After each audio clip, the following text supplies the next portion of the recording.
Can you hear me? Yeah. Good. Wonderful. So, what are we going to speak today? We heard some beautiful words, very wise words from Keynote. And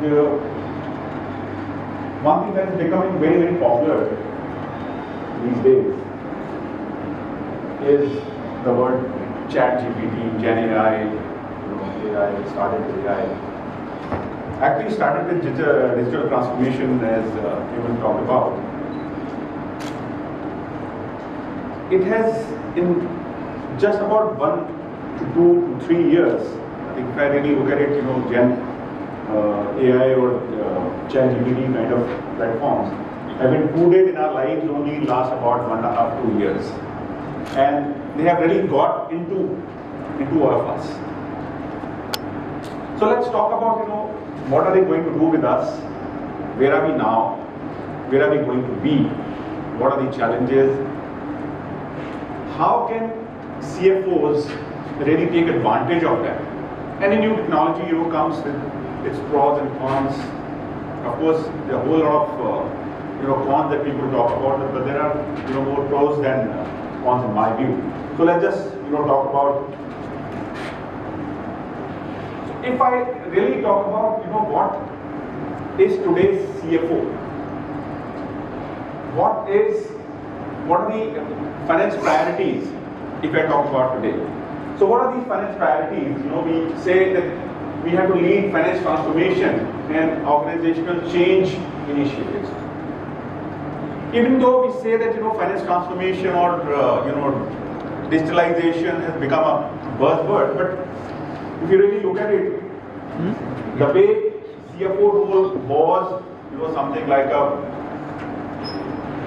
what I used to call a bean counter, in a very directly way, to a strategic partner. The role has really changed. And if the role has changed, you have to make sure that your entire process changes. You have to make sure that you change yourself, your mindset changes. Hemant was talking about the mindset change for growth and the new way of thinking. So the kind of mindset we used to have about being very secretive, about keeping things to us, using that information and knowledge as a power, is a gone era. Today we talk about sharing. Today we talk about collaborating. Today we talk about democratization of data. And that can happen only when you talk about finance transformation. You are streamlining operations, because of that. Your own operations and the business operations. And of course, unless you understand what business is, you can't transform any kind of business operation. And being a CFO, you are actually sitting at a very, very central place where you're looking at the entire operation of the company, which have been converted to numbers. So you can talk about operations of the company very, very authentically. So when you talk about growth, when you talk about strategy, when you talk about operations, then you know what you are talking about. And since you are talking about very hard, cold facts, numbers, people listen to you. But also what is very important is, what do you do with those numbers? We're not just reproducing those numbers. And that's where data and data analytics strategy comes into play. Every data tells you a story. What is very important is that as CFOs, as finance professionals, do we understand that story? Can we weave a story around the numbers? If you understand that story, then only you can talk about growth, then only you can talk about what went wrong, then only you can talk about what is going to be right. Then only we can talk about what do we do. The kind of analytics that we have been talking about, from diagnostic analytics, now we have gone to predictive analytics and now prescriptive analytics. So not only what went wrong, but why it went wrong, what went right, why it went right, what can be done to even improve that. So that's another thing, that is very, very important. And why I'm creating this kind of, a background is for all of you to understand why do we need AI, why do we need Gen AI, right? That's very important. Third thing in my view is very, very important. Hemant also talked about, you understand the business. Numbers will make sense. Numbers will weave a story only if you understand business. So if you understand business, you understand what these numbers are talking about, from which corner, And these numbers are, whether it's a tragedy or it's a comedy. And believe me, numbers do tell you comedy, numbers do tell you a tragedy or otherwise. To give an example, you look at when you start a business, you create a spreadsheet to give your numbers.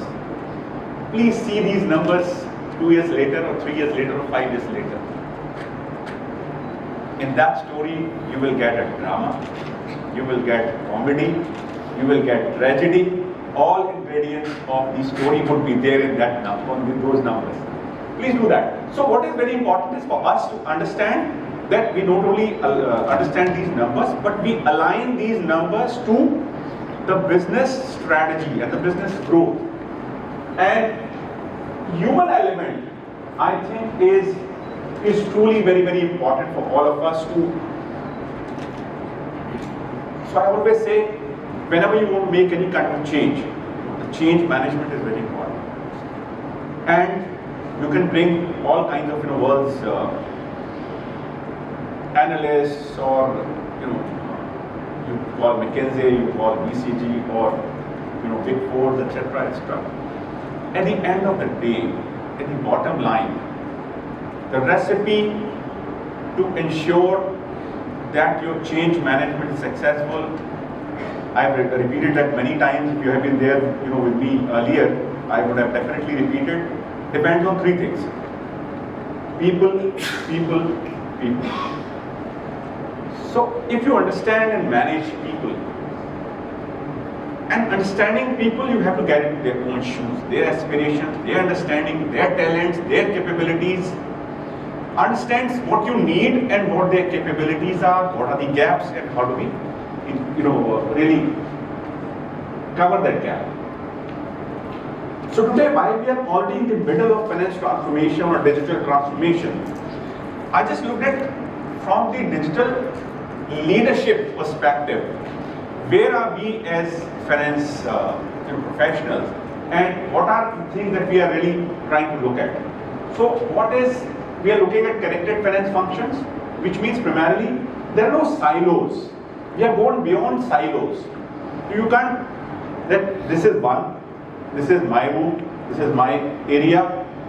I just look like this, You're not horses, you're not really driving like this. Today there is a requirement to break those silos, especially in this, and create a digital continuum, so that therefore there are some shared KPIs. That's where you have to really bring the power of this connectedness, together. And talking about connectedness, if you look at this world, where are we, in terms of connectivity? For one person on this earth, there are 4 connected machines. These are the numbers which are 2019 numbers. 32 billion connected machines. I did not see any study of that, and I'm sure this number would have doubled. So the kind of connectedness that you have can actually create a lot of new possibilities, new business models, where this connectedness can be harnessed to create a business model, to drive the costs down, and to create some very large, scalable business models. So that's where really look at it. We're talking about real-time operations, no batch. I think those days of batches are passing. Intelligent automation. So this is exactly where we started with. We started with automation. Probably we started with using macros in Excel. And then we move to automation, then we move to intelligent automation, and then the next stage is where artificial intelligence and generative. You talk about zero-touch processes and advanced finance functions. So whatever we are doing, all these functions and these functions, whatever best practices are towards not only finance, but how does finance align with business goals and business objectives, and how does these new technologies of artificial intelligence and generative artificial intelligence help us in that. So this was a report by EY, the AIDA of India, and it was a large report. I just talked about very briefly. So 3 in 5 respondents see Gen AI having a significant impact on their business. And in terms of the positive impact, customer experience is the single most important fact that Gen AI is expected to improve. On the risk side as well, we see that cognition, data privacy is the single most important risk of AI. Today with the DPDP kind of act, which are here, there have been in EU those kind of laws have always been there. But today we are talking about these laws right in front of our doors with a kind of very, very high punitive kind of, you get the maximum penalty is 250 crores. You just talk about that number. In India, when we were talking about these numbers, we were talking about 5 lakhs, 6 lakhs, and from there we have actually jumped, not even jumped, leaped, I don't know where, 250 crores. That's a astounding number. And skill gap. So it is very important for the CFOs, for finance heads to really talk about, think about, get into the mindset of a chief future officer, as I talked about. So we started with artificial intelligence, and we were looking at automating processes or optimizing operations or visibility. And with Gen AI, this has really gone up. This has really given a leap where you can talk about decision making, customer satisfaction, or employee experience kind of areas that we are talking about. And CFOs, as I say, you have to really make sure that you align yourself. So this was another study by WNS, and then they're talking about, on one hand you have the open data. So how are we talking about AI, generative AI? So what are we doing is, on one side we have open data which is available in the market. You have market data, industry data, competition data, customers data. So you pick up this data. Of course, there would be how reliable this data is, right? There would be questions on that, in terms of whatever is available in the public domain. And then you have your own company data, which is your business strategy and goals, and you have data warehouses or your ERP data, your plans, budget that get into the ERP, your bank feeds, tax processing, a whole lot of data that is available at your own end. And with that, it gets into the generative AI. You create that kind of a, at one of our companies, we have created a data lake, and through that data lake, we extract whatever information is required to be extracted on this.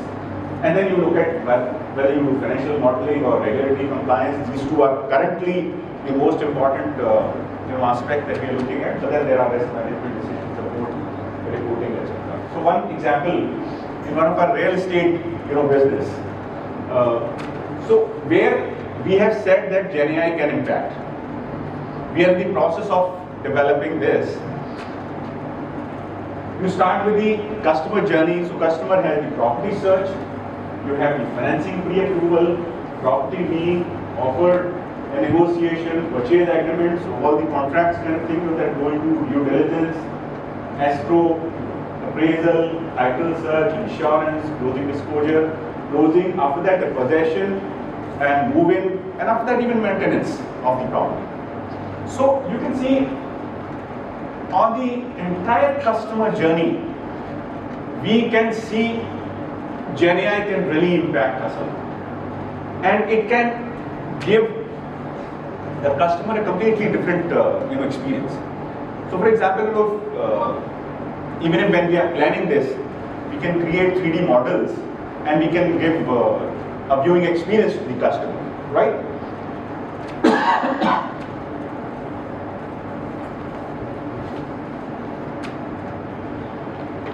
So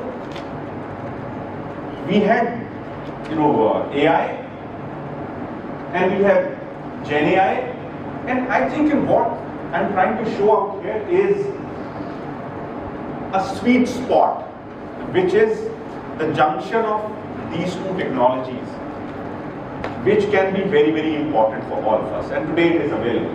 So on use AI for, and you can use all of these technologies simultaneously. To use AI for basic automation, reconciliation, anomaly detection, credit scoring kind of things. And for Gen AI, you can create content, right? You can create financial scenarios. You can give your balance sheet, and then a narrative can be written by a chat GPT or Gen AI. And at the junction of both of these, you can have recommendation engine, demand forecasting, audit risk detection, and database insights. I think this is one area, in my view, today, which is the sweet spot, and we should start from there when we start talking about Gen AI. So this is what is today, but what is going to be tomorrow? I think scenario is developing very, very fast, and these tomorrow's Gen AI capabilities would be far, far more than what we see, even today.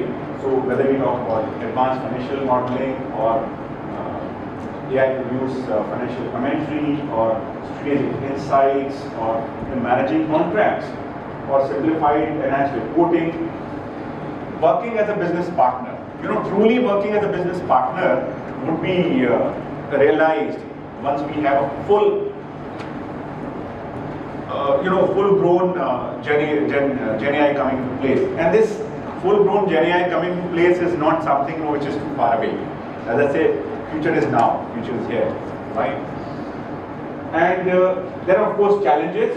The most important challenges is what is the data purity, data quality, that's number one. And then cybersecurity risk. Ethics is something, which is being discussed around the world as far as Gen AI is concerned. What impact it may have on the ethics, and lack of proprietary data, privacy issues. Most importantly, the last one is the hallucinations. Sometimes Gen AI can give you a very convincing story which may not be based on facts. So that's something in my view is, at the end of it, I think it's very important for CFOs that we are up for this challenge. We are ready for this challenge. And how can we be? So create proof of concepts using whatever available use cases that you have, and we will have multiple use cases that we talked about, especially in that sweet spot where I talked about identify and train internal talents, develop traditional and GI capabilities in-house. I think that is something. So again, at the end of the day, question will come back on people. How do you create that talent? How do you create those capabilities? And you'll have to understand that you have to champion the generative value. So that's all from me. Thank you very much. Thanks a lot.